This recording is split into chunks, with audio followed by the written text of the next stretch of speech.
지난주에는 그 예후의 사역과 예후가 하나님께 속 시원히 했지만 마지막까지 그 왕자를 내려놓지 못했던 예후를 봤지요.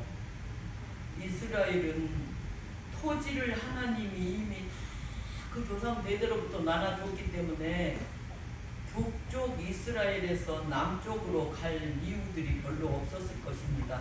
그때 농경사회에 물론 하나님만을 찾았던 몇 사람은 레위인이나 아무 데서나 그 토지 없이 레위인이나 몇 사람은 예루살렘으로 갔겠지요.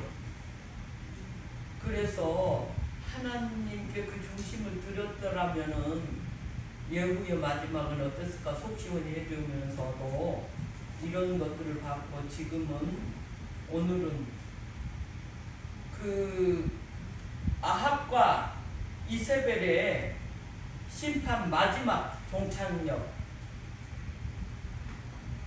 이세벨의 딸 아달리아의 마지막 그 죽어야 될 사람 아달리아의 죽음을 보겠습니다.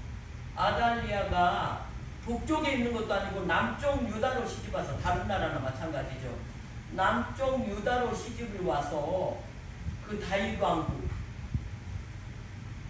그 북이스라엘에서 남쪽으로 와서 거기까지 그 하나님이 빼내놓은 그 나라까지 우상숭배 바알의 산당을 심어놓고 우상숭배의 길로 빠지게 했었습니다. 그래서 하나님이 아달리아가 난 자식들, 요람 왕의 아들들이죠. 핀셋으로 뽑듯이 그 아합과 이세벨의 멸망 속에 그들도 있습니다. 그래서 그들이 남쪽 유다까지 쳐들어올 필요도 없었습니다. 그 외삼촌 요람이 병들어 있을 때 그 외삼촌을 보러 왕자 40명이랑 손자들을 다 내리고 새를 불리면서 잘난 척을 하면서 그쪽에 병문안을 왔습니다. 왔는데 예후의 눈에 띄었죠. 하나님이 하신 일이죠. 그 아합에게 속한 자는 한 명도 남김없이 거름더미처럼 쓸어버리겠다고 약속했기 때문에 그들이 예후의 눈앞에 나타나서, 예후가 누구냐고 물으니까 자신있게 우리는 그 외삼촌 왕을 병문안하러 왔노라, 저 남쪽 유다의 왕자들입니다 하니까 잡으라 그래가지고 그들을 잡으러 남쪽 유다로 쳐들어갈 필요도 없었습니다. 하나님이 몰아다가 그들을 쓸어버리게 몰아다 줬습니다. 핀셋으로 뽑아서. 그래서 하나님이 그 바알의 우상을 섬길 때 예언을 했었습니다. 아합이 선지자들을 죽일 때 보고 계시다가 아합이보다 이세벨이 그랬죠. 나봇을 또 죽일 때 엘리야를 통해서 예언을 했습니다. 아합의 집안 쓸어버리겠다고. 그토록 많은 예언을 했는데도 듣지 않고 있다가 마지막 나봇을 죽일 때 그 나봇의 포도원 앞에서 만나서 예언을 했습니다. 너와 너의 자식들, 너에게 속한 단 한 사람도 너의 이름이 지면에서 없어지도록 다 죽이겠다고.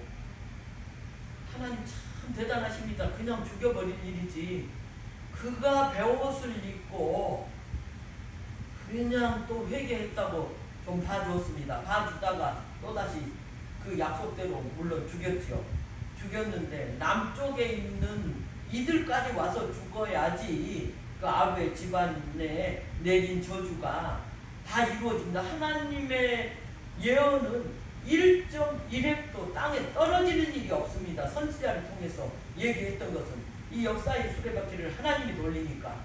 그래서 예후가 남쪽에서 그 병문안 오는 그 사람들까지 죽일 이유가 있을까? 죽여야죠. 이세벨의 딸 아달리아의 자손이니까. 그래서 다른 사람 같으면 그냥 놓아줄 수도 있고 용서해 줄 수도 있고 뇌물을 받고, 그래서 예후가 적임자였습니다. 이들까지도 남김없이 하나님의 계획대로 해줬기 때문에. 그래서 예후 손에 죽습니다. 그래서 예후가 적임자였는데 남쪽 유다에서 오는 그들까지 다 죽여서 아달리아의 자녀였기 때문에 죽어야 됩니다. 아합과 이세벨에 처리할 때 그 대상이니까. 그래서 하나님이 그들을 쳐들어갈 필요도 없습니다. 가서 그들을 북쪽으로 오게 해서 다 잡아서, 그러니까 그쪽에 속한 아합에 속한 자는 씨도 없이 다 죽었습니다. 그러니까 아달리아 혼자 남았죠. 남으니까 자기 자식과 손자들 40명이 다 죽어버렸습니다. 그 다음 유다의 왕을 이어야 될 사람이. 그러니까 그 아달리아가 남김없이 죽으니까 자기의 자녀들이 죽어버렸으니까 이제 왕은 그 다른 부인이 난 사람들의 차지가 되겠죠. 죽었다는 사실을 자기 말고는 다른 부인이 첩이나 이런 사람들이 낳았던 자녀들은 예루살렘에 있었고, 자기 외삼촌 병문안 가던 그들은 다 아달리아 소생들입니다. 그러니까는 하나님 핀셋으로 뽑듯이 뽑아서 그들을 죽인 가운데 다른 부인들이 난 자식들, 첩이나 이 자식들은 눈에 가시였겠죠. 그러니까 자기 자식은 죽어버렸는데 저들이 왕자는 꼴은 못 봅니다. 자기 남편의 자식이라도. 왕자를 하나도 남김없이 다 죽여버렸습니다. 잔인하죠. 자기 엄마 닮아서. 그러면은 그렇게 죽일 때 자기 자식 죽어버렸으니까 자기 자식이 왕이 못 되는데, 그 다른 부인들이 난 첩이나 다른 부인 난 자식은 꼴을 못 본다는 거죠. 다 죽이고 자기가 왕이 된 거예요. 왕이 됐는데 그 죽이고 있을 때 아달리아의, 그러니까 그 딸 유다족 속에 그 아달리아의 딸은 아니지만은 그 왕의 딸 아하시아의 딸이 대제사장한테 시집간 여호세바가 있습니다. 그 딸이 가서 왕자들을 죽이고 있는 그 급박한 상황 가운데 이제 갓난아기 핏덩이 같은 왕자를 재빨리 숨겨가지고 그를 유모와 함께 성전으로 데리고 가서 숨겼습니다. 숨겼는데 이것은 하나님 앞에 굉장히 중요한 일이죠. 왜요?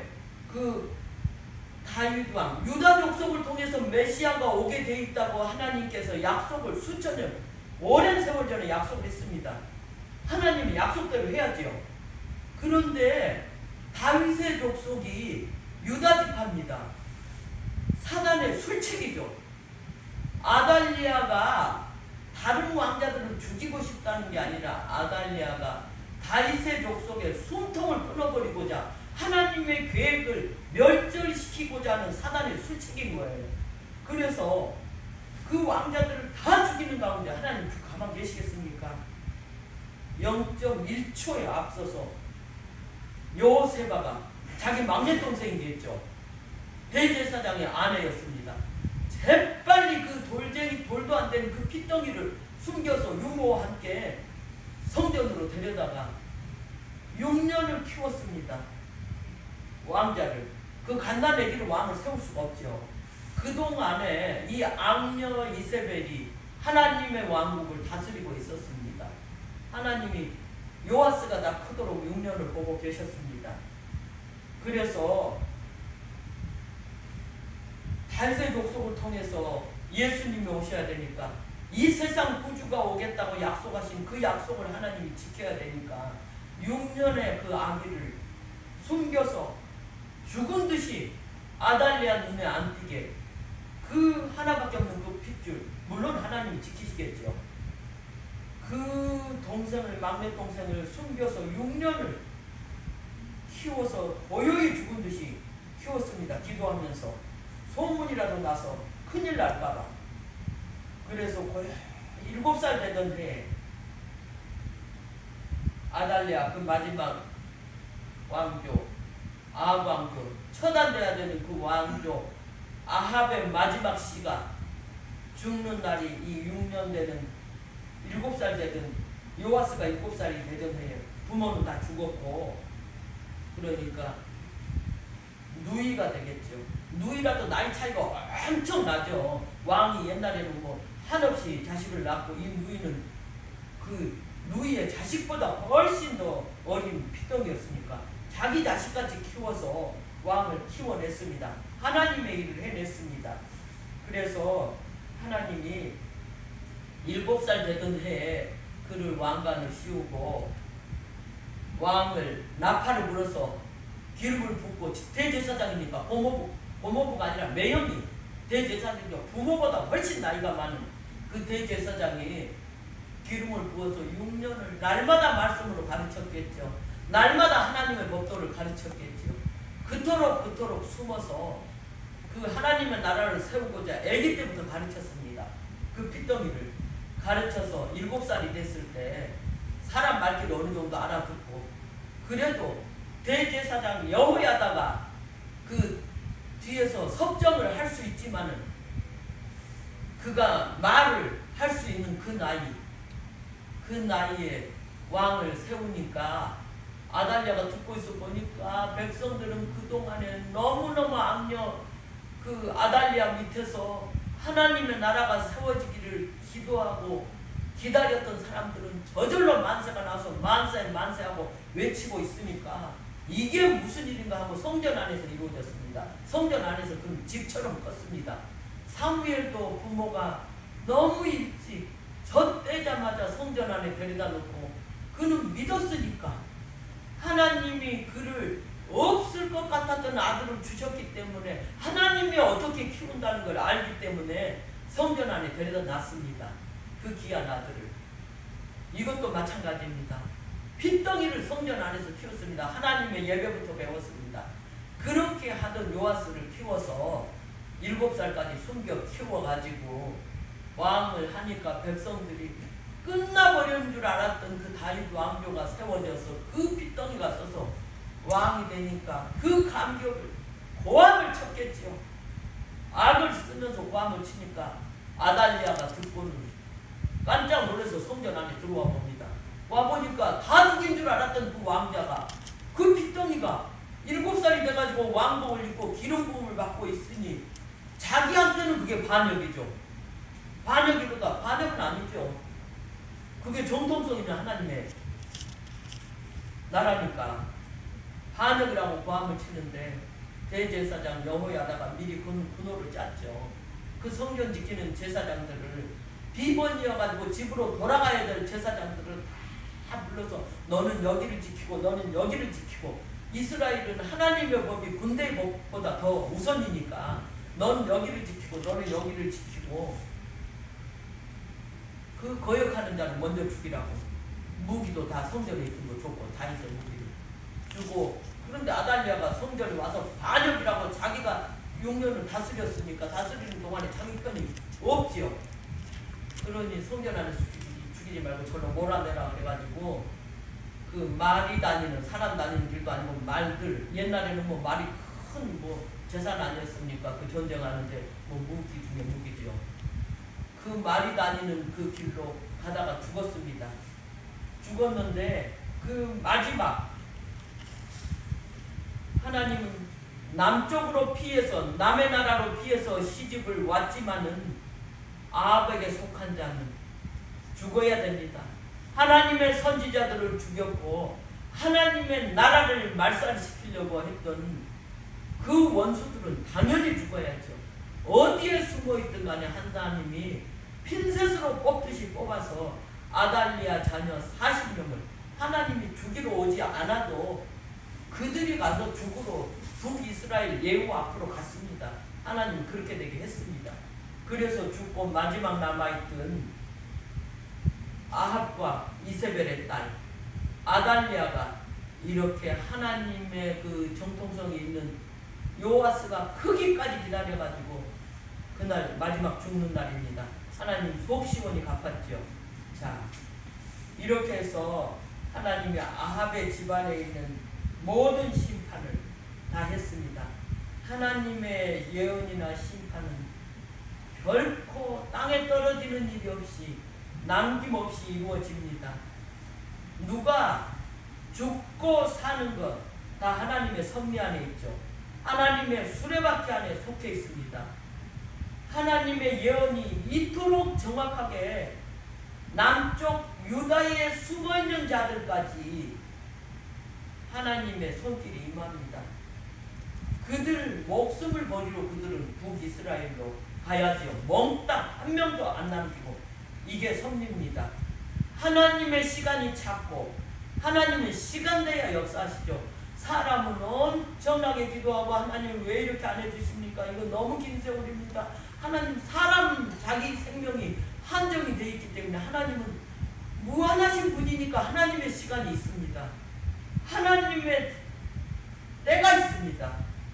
하나님의 때가 북이스라엘에서 36년을 아합 왕조가 선지자 다 죽이도록 조금이라도 하나님의 법을 지키고자 했던 나봇까지 죽이고 하나님 무서운 줄 모르고 하나님 왜 그렇게 참았을까요? 이 세상에서 우리가 충성할 수 있는 건 이 세상입니다. 엘리야와 엘리사 최고의 선지자, 그가 최고라는 걸 어떻게 합니까? 악한 자가 있었으므로 고난을 허락했으므로 그들이 보여지는 겁니다. 하나님이 이 땅에서 사는 동안에 그 고난을 허락해서 그 속에 있는 충성을 다 드러냅니다. 하나님이. 그러려면 악한 자가 있었어야죠. 아합과 이세벨. 그래서 최고의 선지자가 북이스라엘에 있었습니다. 이들을 통해서 그들의 끝까지의 충성을 하나님이 다 이끌어내시지요. 하나님이 힘이 없어서 보고 계셨습니까? 36년을. 그 악한 자, 그 부의, 그 이세벨의 악을 보고 계셨습니까? 엘리사, 엘리야, 그들에게 있는 마지막 충성까지 다 끌어내서 하늘의 영원한 하늘에서 받을 그 상을 주시기 위해서 그 충성을 목숨을 바쳐서 하는 그 충성을 이끌어내기 위한 하나님의 섭리였습니다. 자, 악한 자도 하나님의 손 안에 있습니다. 하나님의 사람들도 하나님의 손 안에 있습니다. 악한 자를 심판하는 것, 하나님의 시간이 차야 됩니다. 하나님의 심판의 시간이 차야 됩니다. 우리가 견디지 못해서 하나님, 사람으로서는 이렇게 견디는 것 다 되지 않았습니까? 우리는 이러지만 하나님의 시간대로 흘러가야 됩니다. 하나님의 시간입니다. 우리 인생에서 너무 힘들어서 하나님 좀 어떻게 해달라고 기도하고 계시지만은 하나님은 우리가 하나님이 만들었고자 하는 그 그릇에 그 용량이 되기까지 하나님은 놓고 보신다는 거죠. 두고 보신다는 거죠. 왜 이거를 이렇게까지 힘든데 안 처리해 주냐고. 그럼 내가 내 그릇을 제한하는 거죠. 나는 이만큼에서 끝내고 그냥 하나님 앞에 이만큼 쓰임 받겠다고 하는 우리의 그릇을 제한하는 거예요. 여러분, 그걸 알고 나면 그 고난을 정금같이 나와서 하나님 앞에 쓰임 받기를 원하십니까? 이 세상 어차피 놓고 가야 됩니다. 그러면은 이 땅에서 우리가 살았던 그 보석 같은 그 믿음, 그것들만이 하늘에서 우리가 받아야 될 보상들일진데 그 앞에서 우리의 그릇을 제한할 수 있겠습니까? 좀 고난이 오면 어떻습니까? 죽지는 않을 텐데, 설사 죽는다 할지라도, 설사 순교를 한다 할지라도 우리가 하나님 앞에 우리 그릇을 제한하지 말고 고난들을 넘겨서, 하나님은 아십니다. 핀셋처럼 뽑아서 쓰십니다. 그가 하나님 앞에서, 사람 앞에서 어떻게 한 건 중요하지 않습니다. 하나님 앞에서 어떤 방법으로 하나님 앞에서 훈련을 받았는지 주님은 아십니다. 속지 않으십니다. 여러분, 하나님 앞에 자신을 드리면서 이 환경을 통해서 훈련을 받으시고 하나님 앞에서 잘 쓰임받는 이 땅에 여러분하고 똑같은 삶을 사는 사람이 이 땅에 단 한 사람도 없습니다. 하나님이 각각 개인 쓰고자 하는 곳에 쓸 수 있도록 이 인류가 다 지나가는 동안에 단 한 사람도 똑같은 삶을 살 수가 없습니다. 어느 사람은 어떤 고난이 더 길 수도 있고요. 하나님 앞에 여러분 자신을 드리면서 멋있는 인생을 살아가시기를 바랍니다. 감사합니다. 기도합니다. 아버지 하나님, 북이스라엘에 하나님의 선지자들을 죽이고 하나님의 법에 대해서 철저하게 대항했던 마귀 이세벨의 후손들 씨앗 하나 남기지 않고 하나님의 핀셋으로 뽑아서 처리하신 그 마지막 악령 아달랴까지 봤습니다. 아버지 하나님이여, 그가 죽으면서 그냥 죽지 아니하고 하나님의 나라를 끊어버리고자 하는 마귀의 술책을 누릴 때 주님, 다윗의 마지막 후손이 될 뻔했던 아버지 하나님 요아스까지 살려서 그 혈통을 이어서 오늘 우리에게 구주의 소식까지 전해주신 아버지 하나님 감사합니다. 우리 일생도 구주의 길을 탄탄하게 하는 그런 인생이 되게 역사하여 주시옵소서. 감사하며 예수님 이름으로 기도했습니다. 아멘.